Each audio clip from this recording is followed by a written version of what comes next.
Hey guys, and welcome to another video. Today's video is going to be another wrap-up video because even though I've set up this new system to do more wrap-ups and more frequent wrap-ups, I continue to fall behind on them. We're going to get straight to it today, but if you saw my last wrap-up, we covered books 5 through 8 that I read in 2017, and this video is going to be all about books 9 through 12. Two of the books that I'm going to mention today are also sort of booktube darlings, so I'm interested to speak about those, especially the one because I really didn't enjoy it. But I guess we will just jump straight in. I always ramble at the beginning of my videos. I've got to stop. So the 9th book that I read in 2017 was one of those booktube darlings, and that was Homegoing by Yaa Gyassi. I definitely think that I read this book at an interesting time on its sort of booktube journey. When it first came out, I realised that it was getting nothing but 5 stars and 5 stars, and now I wouldn't say there's necessarily a backlash against it, but people are definitely criticising it a bit more, and I do have to say that I agreed with some of these criticisms. Before I talk about those, I would definitely like to say that this is a great book and I would highly recommend it. I would say that most of what you've heard is true, so in case you have been, living under a rock, this book basically concerns two half-sisters who are separated while they are younger. One is sold into slavery, but the other becomes a slave master's wife, and then it sort of follows the generations that come from that and how those circumstances affected their future, while also giving you snippets in time to show you what it was like to be a person of colour during that decade or generation. With this novel, I definitely commend the author's ambition almost. This is a big story to tell, but she's done it in a little over 300 pages, and while certain aspects of the book do indeed work, it also sort of reads a bit like a short story collection. But with any short story collection, there are always going to be stories that work better than others, and that is the case here. I actually read this book probably 2 weeks ago, and when I think back now, I remember the very first chapters with the two original sisters, who I do believe we spend the most time with, so it was probably easiest to connect with them. And then I also remember the chapters set in Harlem. I really loved those characters, and I thought they were sort of perfect moments in time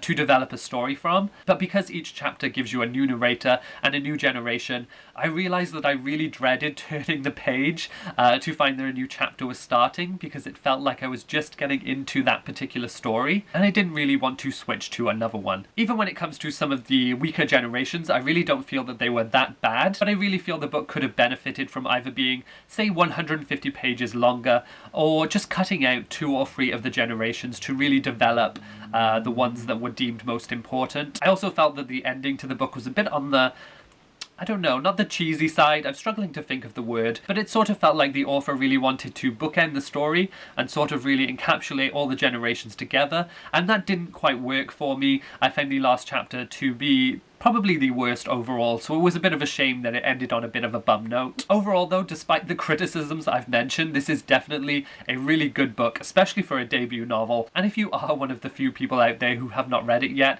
I highly recommend it. I originally gave this 5 stars when I first read it, but then after a week and seeing some of the criticism, it did make me change my star rating, so in the end I ended up giving it 4 stars, and I will definitely check out whatever Yaa Gyassi writes in the future, especially if she decides to make her books longer. And that's not usually a positive for an author, so yes. Then the 10th book I read in 2017 was Paradise of the Blind by Duong Huong, and I probably butchered the pronunciation of that name to the extreme. So I originally picked this one up because one of my New Year's reading resolutions was to read more books from the countries I lived in while I went travelling. So this is a Vietnamese novel, and I thought this would be an interesting one to pick up because it's banned in Vietnam, and we all know that banned books usually have some interesting things to say. But it was also the first book to be published in the United States in 1993, I believe, so in the grand scheme of things, it really wasn't that long ago. This book basically chronicles the lives of a mother and daughter duo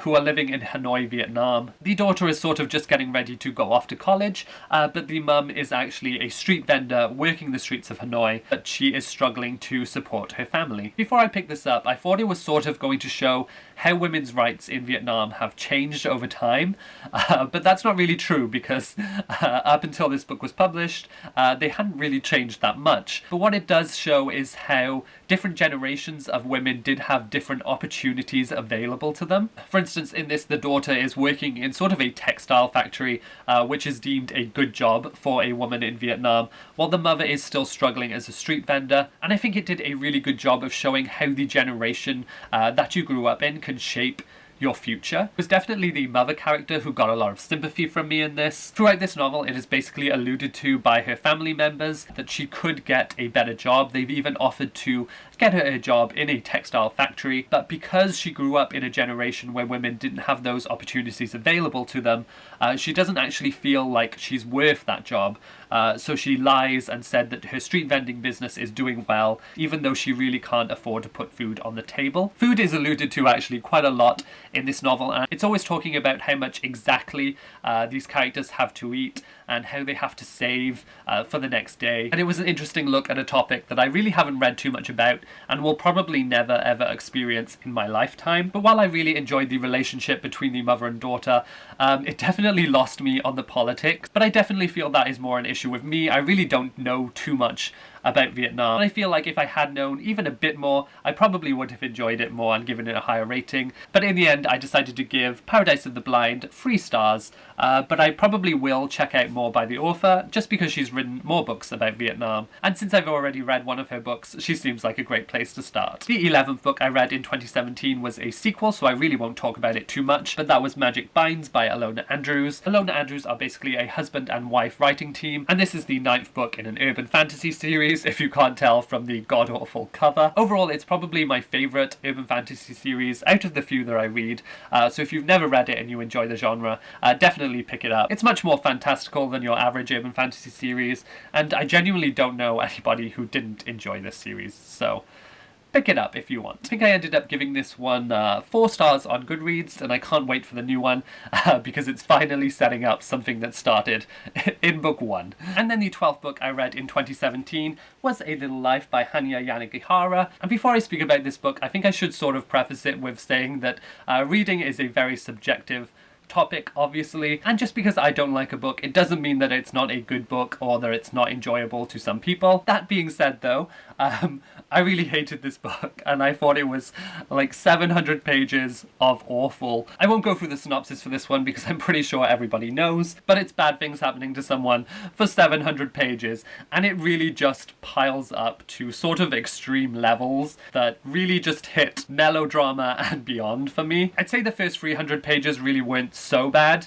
but I was definitely bored by the first 300 pages. I just didn't really like any of the characters. Basically, within the first 300 pages, you sort of know that something bad has happened to one of the characters, and it's sort of about his friends wanting to know what that was, and him not wanting to tell them, but that goes on for 300 pages, and that was just sort of driving me insane because it was just the same conversation over and over and over again. And then when you do finally find out what happened to him, it just starts all piling up to a ridiculous degree, at least for me. This book deals with some very serious issues, and from the reviews I've read, I feel like you're either one of those people who is deeply saddened or just sort of awkwardly laughs at how unlucky one single person could be. I read something online that Hanya really wanted to sort of go over the top with the abuse that the character suffers, so she can really emphasize how broken a person could be. But I didn't really get that. In fact, I saw Hanya as sort of this malevolent force who just wants to inflict pain upon her characters. If anybody has seen Stranger Than Fiction,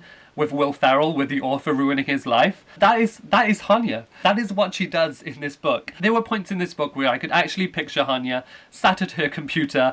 She'd just written something about one of the characters doing well, and then she just sort of like rubs her hands together and says something like, "Oh, it'd be a shame if he got raped again, wouldn't it?" So I ended up actually giving this book 2 stars because there is one thing that I do think that the book does incredibly well, and that is show the effects of sexual abuse, not just on a person's future life, but on a person's future sex life. I did really like how it emphasized that the abuse that the character suffered really changed his opinion and his enjoyment of sex as he grew older. To him, sex is either something that brings up past memories of the abuse, or just something that he wants to get over very quickly and doesn't enjoy. And I felt like Hanya did actually do a really good job in exploring those feelings, and it was one of the few times where I felt the character actually became a real character with emotions, instead of some sort of metaphorical pot that Hanya can just pour misery into and just stir whenever the plot gets boring. But yes, I probably won't be reading anything else by Hanya in the future. So there you have it. Those are the 9th through 12th books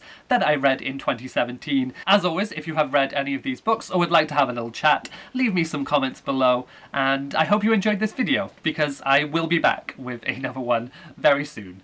Bye!